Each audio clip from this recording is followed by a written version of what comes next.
This is NBC6 News Now. Well, friends and loved ones are remembering a young woman who was killed in a crash on Saturday night involving a Miami police car. The 23-year-old woman was one of two victims after the officer's car crashed into another vehicle. Hi, South Florida. Thanks for watching NBC6 News Now. I'm Constance Jones. NBC6's Daniela Cotto joins us now with more on this story. Well, Constance, it's been several days now since the crash took place, and the memorial is growing with friends and loved ones leaving flowers and candles to remember a young life cut way too soon. It's a very sad loss. Andrea Rodriguez is overwhelmed with emotion, remembering the last time she saw her coworker and friend, 23-year-old Michelle Membreno. The last time I saw her, she had opened the door for me to go into the office, and, she just told me, hi, how are you, with her same little smile. She says they both worked together at Target, where she describes Michelle as quiet but friendly. She was just so hardworking. She would never say no. She was always on top of her things. A young life cut short Saturday night. Police say around 7:30 p.m., a Miami police officer's squad car crashed into another car near Northwest 7th Street and Northwest 47th Avenue. Michelle and another woman who were on the sidewalk were hit. The officer and the other woman are okay, but Michelle was rushed to the hospital in critical condition, where she later died.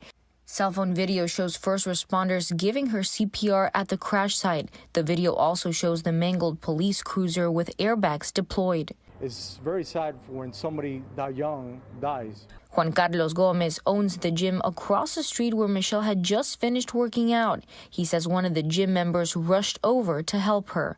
He tried to take her pulse, tried to revive her. He told me she's not going to make it. Gomez says Michelle had been going to the gym for about a year. She was very sweet, very caring. He says although he didn't know her closely, all the members are feeling a sense of loss. We're all very sad here, honestly. If you see the mood here, it's not as usual. Now, again, the other woman who was also hurt is expected to be okay. Her name has not yet been released. For now, reporting live in Miami, Daniela Cotto, NBC6 News. Daniela, thank you. Take a look at this crash scene coming in Southwest Miami-Dade. We do know the sheriff's office says that the driver of this black SUV crashed into a fence and then ended up in the backyard. They also say the driver was taken to the hospital. Shaken neighbors say the person was not very responsible and the crash was extremely loud. Somebody had the intention of braking, you're gonna see those tire marks. We didn't see any tire marks, so this person just went head on. The fence didn't even stop them, Well, it's still unclear what caused the crash at the time, but the Miami-Dade Sheriff's Office says the driver is not facing any charges. Well, at least two people have been charged in connection to a shooting that killed a toddler last summer in Fort Lauderdale. Tyler Hollins appeared in court yesterday, but not for long. It was quickly learned that there was a conflict with his legal representation. The judge says there is no probable cause since a witness list has yet to be filed, I should say. But a not guilty plea was entered on his behalf. Hollins is expected to return to court next week. He remains held without bond. Fort Lauderdale police said that last week they have identified more suspects and that more arrests are expected. Right now to a live look at the nation's capital this morning, with President Donald Trump expected to speak with Russian President Vladimir Putin later today with a goal of pushing for an end with the war in Ukraine. President Trump said that he and Putin will be discussing dividing up certain assets, including land and power plants. He also is expected to speak with Putin for his support for a 30-day ceasefire. Putin has repeatedly indicated that he wants to cement Russia's land grab and also stop Ukraine from ever joining NATO. Well, a federal judge is now ordering lawyers with the Department of Justice to justify why it sent deportation flights to El Salvador over the weekend. A hearing was held after a deportation flight sent Venezuelan migrants to a prison in El Salvador despite a judicial order to turn those planes around. Well, the White House claimed authority for the deportations under the Alien Enemies Act of 1798, a statute that was last evoked during World War II. Well, a federal judge immediately blocked the president's proclamation and ordered any planes to return back to the U.S. immediately. But that did not happen. During the hearing, a Justice Department lawyer declined to answer questions about the flights, citing national security secrecy. While the Trump administration argues it needed to be done, some are saying that this is unlawful. These were bad people. That was a bad group. This administration acted within the confines of the law, again, within the president's constitutional authority and under the authority granted to him under the Alien Enemies Act. To invoke this act in an unprecedented fashion is not only unlawful, it is deeply harmful, and it threatens all people in this country.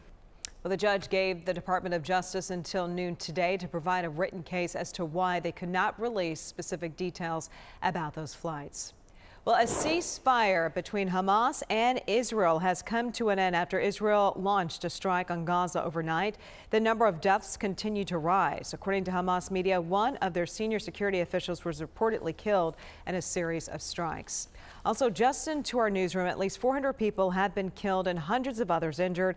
Israeli military says it has conducted extensive strikes against Hamas targets in Gaza. According to the Prime Minister Benjamin Netanyahu, the Israeli Defense Forces says it was striking those targets to send a message to Hamas to release the remaining people it still is holding as hostages.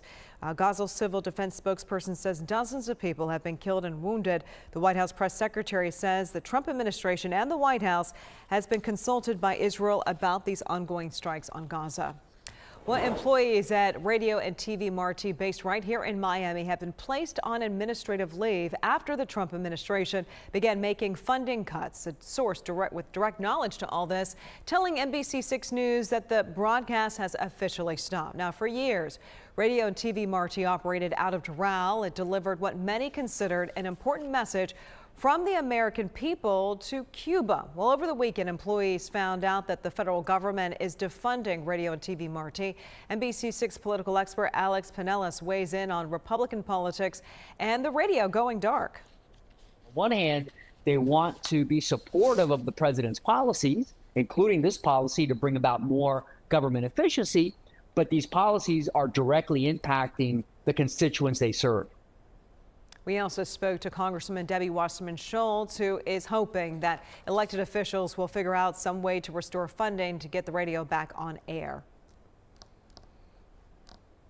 All right, Celestial Park, the Wizarding the World of Harry Potter, the Ministry of Magic, Super Nintendo World, and How to Train Your Dragon Universe. Epic Universe is owned by our parent company, NBC Universal. It will be the third theme park and fourth park to open at Universal. Thanks for watching NBC6 News Now. We'll be right back with your First Alert forecast.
first alert live Doppler on NBC6, always tracking Miami-Dade, Broward, and the Keys. All right, here, guys. So lows this morning with winds perfectly out of the north and northwest. Look how chilly, widespread mid-50s here. Homestead, 51 degrees here. We haven't been this cool for about a week and a half. Seems like it's been a while. Not really. We keep getting these cold fronts rolling on through. 53 in Naples, the low so far this morning. 61 in Marathon. These numbers probably going to be pretty close to where we bottom out. And it is gusty. That wind not only out of the north, northwest, which is the perfect wind direction if you like these chilly temperatures. Not so perfect if you want smooth conditions out on the water. Small craft advisory still in play. Seas up to 9 feet or so down through the Keys, up to 10 feet occasionally off the coast of Miami-Dade and Broward here. Your rip current risk running high as well. That's the red shading that you see up and down the east coast there and on the west coast as well. So a little tough out there, right? But, you know, give it a couple days. The wind should relax a little bit and we'll be back to normal. As we look at all of South Florida, or I should say all of the southeast, again, it is clear skies pretty much everywhere. And it's even cooler across northern Florida right now with temperatures into the 40s. All right, so if you're looking for something a little warmer, all you got to do is travel into the plains here. Dallas, 84 today, 81 in Kansas City. Hey, it's almost as warm in Memphis and Atlanta as we are, 78 degrees. 78 degrees for us is a below average high. Typical highs for us this time of the year into the low 80s. Now, as far as systems go, look, we had that Friday, Saturday, Sunday, horrible 3-day severe weather outbreak. Everything nice and calm across the eastern half of the nation. The action is out across the Rockies with some snow showers here, and that's pretty much it. And then the immediate west coast is doing just fine. It's about the middle part of the country. So the west coast looking good, east coast looking good, maybe some snow lingering here in Colorado Wednesday. It's all about this developing storm system here. Snow on the back edge of this, rain moving into Chicago. Could see some thunderstorms firing up as well as that system works to the east. Not nearly as severe as that last system, but there could be some thunderstorms. And you see as that front works on through, some of these temperatures taking a little bit of a dip here late week. 43 Chicago, 55 Memphis, 59 in Atlanta, 69 here in Dallas, so not quite the 80s that we're seeing today. And then as that system continues to work into the northeast, maybe some overnight Thursday rain/snow for New England, and then I think things should be clearing out for us. And the west coast looking pretty good outside of maybe some rain for the northwest. And then look at that, Dallas right back to 80, Phoenix 84. Okay, back to our local forecast here. That cool morning continues with that wind out of the north. Now, as we go through the day today and next couple days, those winds will start turning to the east, but not today. They remain out of the north, and this is why afternoon highs are going to be still below average into the 70s. So let's kind of break down your high temperatures, and then we'll move forward and show you kind of the up and down that we're going to be dealing with. Upper 70s today, coming in just a few degrees below average. And then notice the winds here. And by the way, temperatures across the entire state of Florida pretty uniform, 70s to about 80 degrees. Watch these winds, though, as we go today and into Wednesday. Notice how those winds switch a little bit more to the south and east. That's all it takes. Now we're back to 80 here in Miami. For us in Tallahassee, 82. Then we go into Thursday. Here comes the next front. Out ahead of it for us, that wind out of the southwest is a very warm wind direction. Boom, then that front comes through. Back to the 70s for your Friday. And yeah, more 50s possible Friday morning again. So these cold fronts continue.